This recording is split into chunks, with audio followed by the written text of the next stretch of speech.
అండి, అందరికీ నమస్కారం. అమ్మవారి అనుగ్రహం ఎల్లవేళలా మీకు మీ కుటుంబానికి ఉండాలని మనస్ఫూర్తిగా కోరుకుంటూ ఉన్నాను.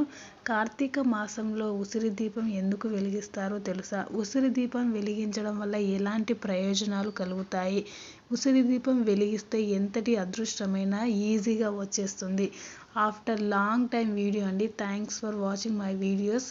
ఈ వీడియోను ప్రతి ఒక్కరికి షేర్ చేయండి. తప్పకుండా ఉసిరికాయ దీపాన్ని వెలిగించండి. అయితే కార్తీక మాసంలో భక్తులు శివుడికి పూజలు చేస్తూ ఉంటారు. హిందూ సంప్రదాయంలో ఉసిరి దీపానికి ఎంతో ప్రాముఖ్యత ఉంది. ముఖ్యంగా ఉసిరి మీద దీపం వెలిగించేటప్పుడు కొన్నింటిని పాటించాలి. అలా అయితేనే అమ్మవారి అనుగ్రహం పొందగలరు. దీని వలన జీవితంలో ఉన్న సమస్యలు దూరం అవుతాయి.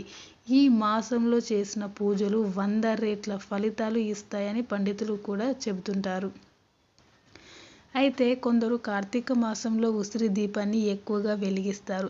అసలు ఇలా వెలిగించడం వెనుక ఉన్న రహస్యాలేంటో ఇప్పుడు తెలుసుకోండి. ఉసిరిని లక్ష్మీదేవి స్వరూపంగా చెబుతుంటారు. ఈ చెట్టులో సకల దేవతలు కూడా నివాసం ఉంటాయి. అందుకే ఉసిరికాయను దీపాన్ని వెలిగించాలి. కార్తీక మాసంలో ఉదయాన్నే లేచి దీపం వెలిగించి ఉసిరి చెట్టు దీపారాధన కూడా చేస్తూ ఉంటారు. దీనివల్ల ధనయోగం పుష్కలంగా లభిస్తుంది.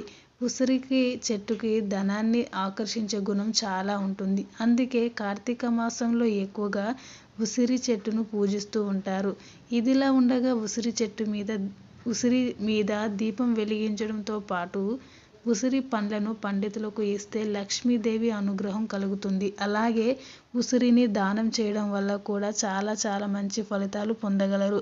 మీ యొక్క కోరికలు నెరవేరాలని మనస్ఫూర్తిగా నేను కూడా కోరుకుంటూ ఉన్నాను. Thanks for watching this video.